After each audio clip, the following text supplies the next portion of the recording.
Vous aimeriez contribuer au bien-être et à la santé de la population. Bien, le secteur de la santé foisonne d'emplois fort stimulants et bien intéressants. On en parle avec mon spécialiste en formation chez JobBoom, Simon Granger. Bienvenue, Simon. Merci beaucoup, Marc-André. Je vois que tu t'es forcé pour vraiment bien faire ta chronique. Tu es malade. Ben oui, c'est ça. Qui de mieux qu'un gars malade pour parler d'emploi en santé? Écoute, le printemps, c'est les grippes les plus dures. Effectivement. Alors, vas-y, la santé. Donc, effectivement, oui, la santé, c'est un secteur d'emploi qui est, comme tu l'as dit, foisonnant. Il y a beaucoup de carrières possibles en santé et qui offrent d'excellentes perspectives d'avenir. Pour quelles raisons, en fait, il y a autant de besoins? Bien, premièrement, la population vieillit. On entend souvent dire que la population du Québec est une population vieillissante. Donc, forcément, qui dit plus de personnes âgées dit plus de besoins pour des soins de diverses natures. Mais on vieillit mieux, semble-t-il. Oui, effectivement, mais reste que ça peut être que ce soit notre vue qui diminue, toutes sortes de problèmes de santé qui viennent avec l'âge. Donc, forcément, une population vieillissante a besoin de davantage de soins. Mais aussi, qui dit vieillissement de la population, dit départ à la retraite.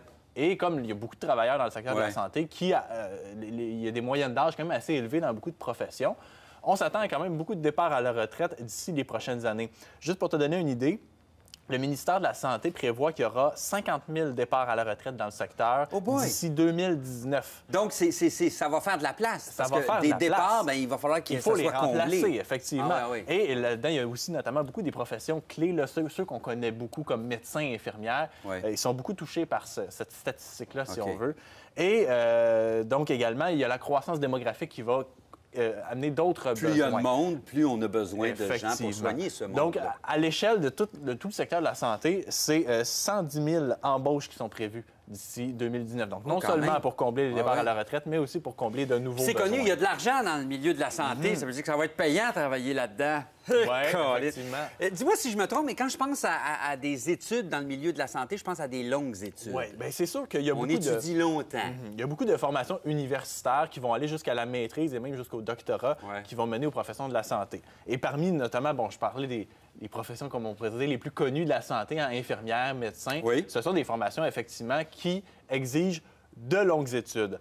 Par contre, c'est un investissement rentable, faire des études dans la santé, même si c'est long, parce que, tu as parlé de salaire. Oui, les salaires sont bien rémunérés, mais aussi les taux de placement sont très bons. On va voir un petit tableau à l'écran j'aime tes tableaux, qui nous montre donc le taux de chômage en fonction du niveau d'études. En bas de 2 c'est très bon. En bas de 2 c'est très bon. Là, si on donne une idée, la moyenne au Québec, c'est à peu près 8, ça tourne autour de 8 là. Puis ça prend un baccalauréat. Oui. Ça, c'est quand tu... Puis là, pour les métiers qui demandent ça. C'est ça. Donc, en bas de 2 64 le taux de placement. Oui, mais il y en a beaucoup qui sont aux études. C'est ce que je voulais un peu montrer par ce tableau-là. On voit que le taux d'emploi, il est forcément plus élevé au niveau maîtrise et doctorat parce que beaucoup des métiers, en fait, exigent d'aller au 2e ou au 3e cycle. C'est pour ça que le chiffre est un petit peu plus faible au niveau baccalauréat.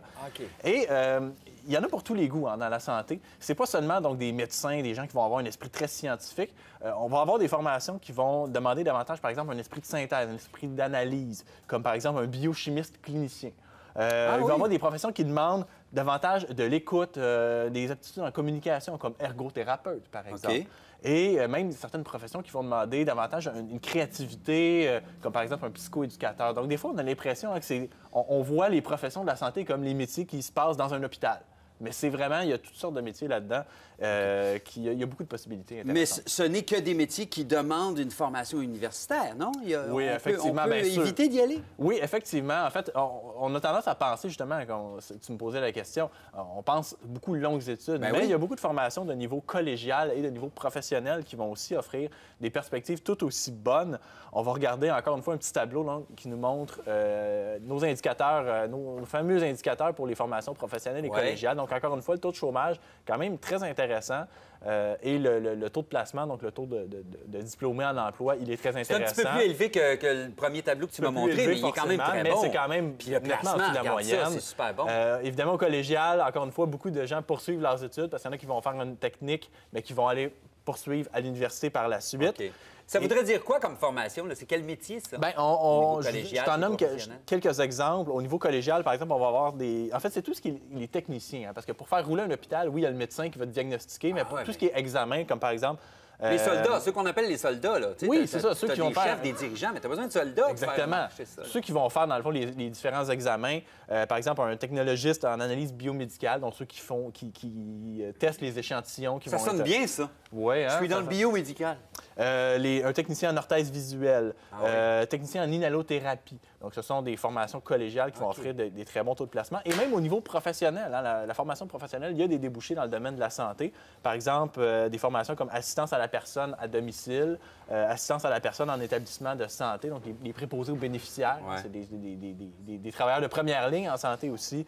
Les assistants techniques en pharmacie. Ce sont toutes des formations de niveau donc, professionnel. Donne-moi les adresses, les endroits où je peux aller chercher de l'information puis où je peux me renseigner. Pour se renseigner sur ces fameuses formations gagnantes en santé, il y a plusieurs ressources qui vont être évidemment sur InfoPlus, comme le site Avenir en santé. Le site du Collège des médecins aussi va offrir beaucoup d'informations. Et bien sûr, JobBoom.